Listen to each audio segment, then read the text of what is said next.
আল্লাহর রাসূল সাল্লাল্লাহু আলাইহি সাল্লাম বলিয়াছেন, তোমরা এমনভাবে ইবাদত করো যেন তুমি আল্লাহ তাআলাকে দেখিতেছ অথবা তোমাকে আল্লাহ তাআলা দেখিতেছে।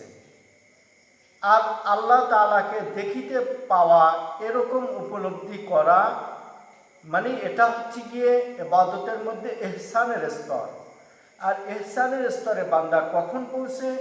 যখন বান্দা আল্লাহ তাআলাকে বেশি বেশি পরিমাণে জিকির করে। আর বেশি বেশি পরিমাণ জিকির করার বদৌলতে আল্লাহ তাআলা ওই বান্দাকে মুরাকাবার স্তরে পৌঁছিয়ে দেন।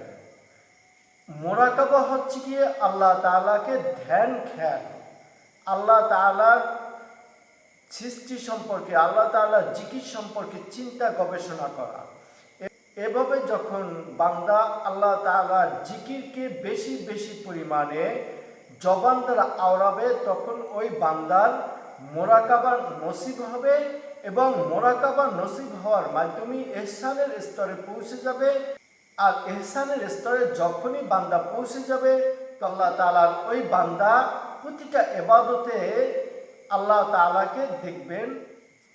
আর প্রতিটি জাকিরিনের এটাই হচ্ছে গিয়ে মূল মাকসাদ, যে ইহসানের স্তরে পৌঁছে যাবে।